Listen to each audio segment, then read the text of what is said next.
آگے تشریف جائیں تو بہتر ہے. سوال بھی اضافہ ہو جائے گا.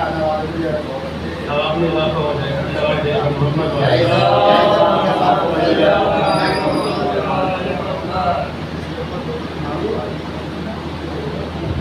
عزیزان محترم والدین پر میں نے جو ابھی آپ کے سامنے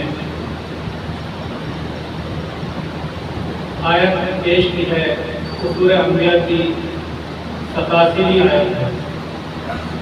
اس میں اللہ فرماتا ہے کہ یونس کو یاد کرو کہ جب وہ اپنی قوم سے بیزار ہو کر اور غصے میں آ کر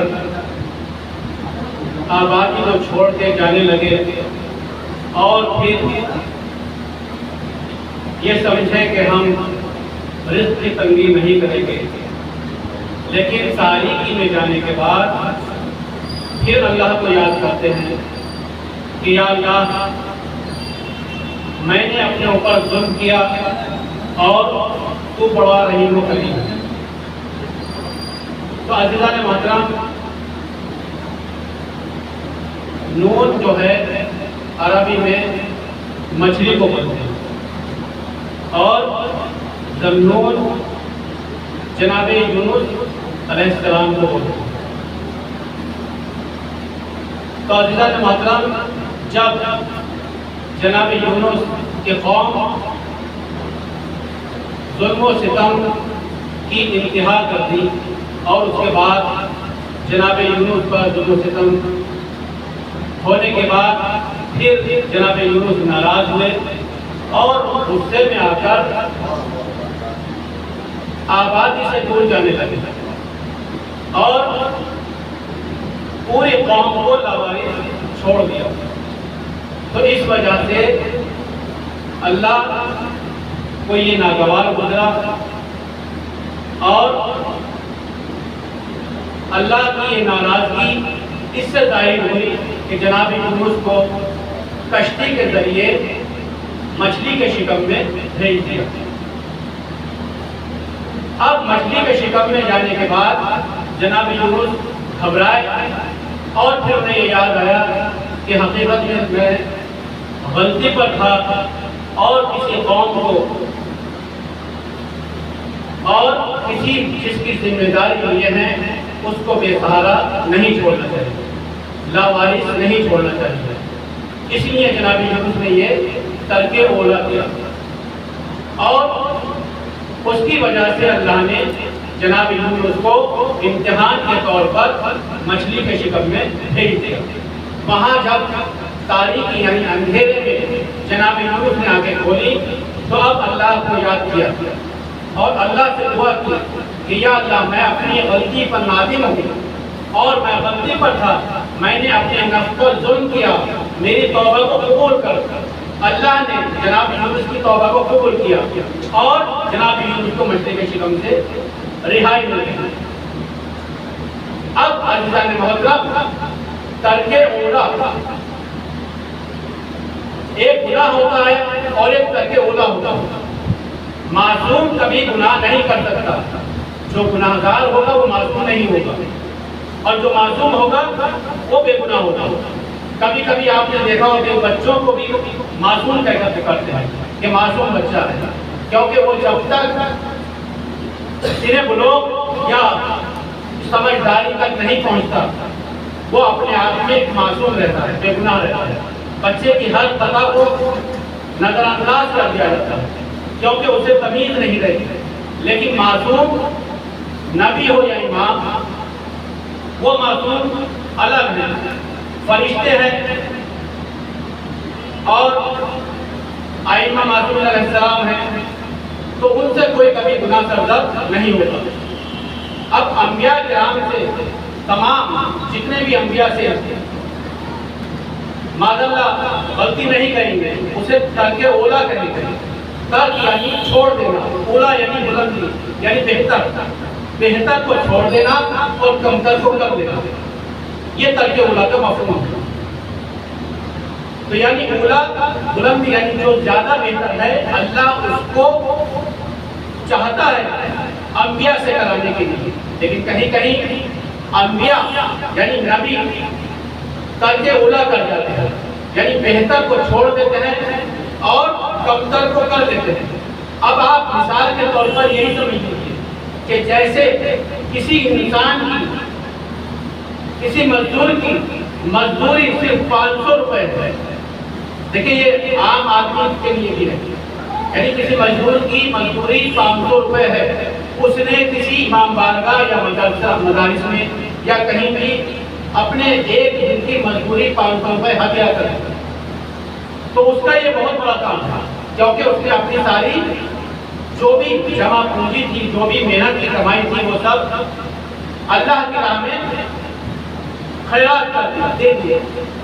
اب اسی طرح ایک آدمی جو 5000 روپے ایک دن میں کماتا ہے، اب اگر وہ 500 روپے دے تو پھر وہ اللہ کو منظور نہیں ہے۔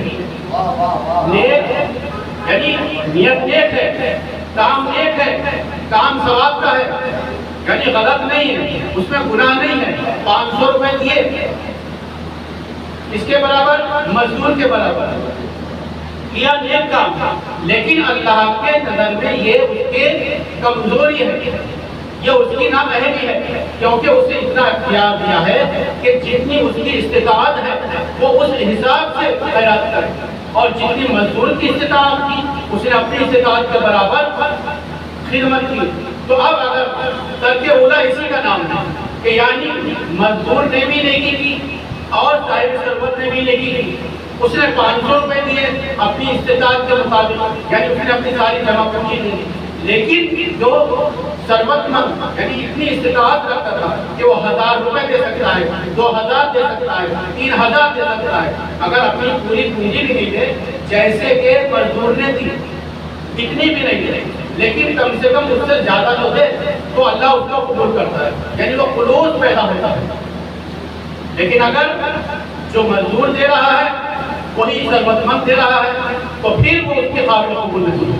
تو اسی کو ترک اولا کہتے ہیں کہ نبی سے، جناب آدم علیہ السلام سے اللہ نے درخت کے نزدیک جانے کے لیے منع کیا تھا، یعنی کوئی ایسی پابندی نہیں تھی کہ اگر درخت کے نزدیک جا کر پھل کھانے تو گناہگار ہوئے، گناہ نہیں تھا، وہ ترک اولا تھا، لیکن اس ترک اولا کی وجہ سے جناب آدم کو جنت سے نکال دیا گیا اور زمین پر بھیج دیا گیا۔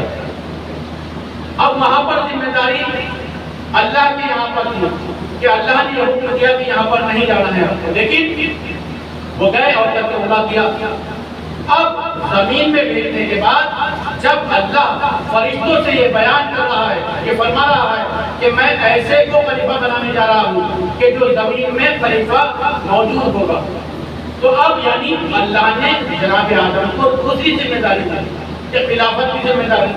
تو اب جناب آدم اگر زمین میں آ کر اپنی قوم کی رہبری نہیں کریں گے اور چھوڑ کر چلے جائیں گے تو پھر بھی وہ ترک اولا ہوگا، کیونکہ وہ صرف قوم کی کمی ہوگی، نبی کی کمی نہیں ہوگی۔ جیسے جناب یونس کی قوم نے جناب یونس کو ستایا، ان پر ظلم کیا، تو جناب یونس کی ادھر غلطی نہیں تھی، وہ صرف قوم سے بیزار ہو کر، قوم سے ناراض ہو کر وہ آبادی کو چھوڑ رہے تھے۔ لیکن یہ ترک اولا اللہ کو ناپسند ہوا، اس لیے اللہ نے شکم میں، مشرق شکم میں جناب یونس کو بھیجا۔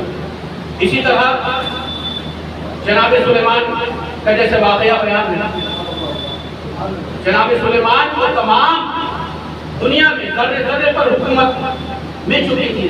میں نے پچھلی مجالس میں بیان کیا تھا، عرض کیا تھا کہ ذرے ذرے پر دنیا میں ہو یا آسمان میں کوئی چیز ایسی باقی نہیں تھی جس پر جناب سلیمان کی حکومت نہ ہو۔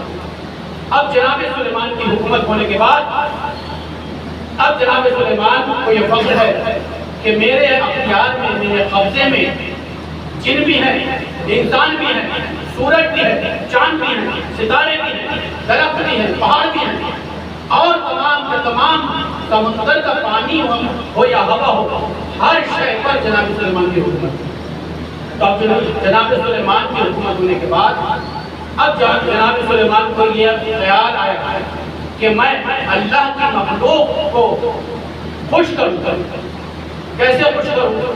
اب جناب سلیمان نے اللہ سے دعا کی کہ یا اللہ، میں تیری تمام مخلوق کی دعوت کرنا چاہتا ہوں، میں تیری مخلوق کے ذرے ذرے یعنی جو شعور ہے، انسان ہو، جن ہو، حیوان ہو، درخت ہو، سمندر میں جو مچھلیاں ہیں، ہر شے کی تمام مخلوق کی میں دعوت کرنا چاہتا ہوں۔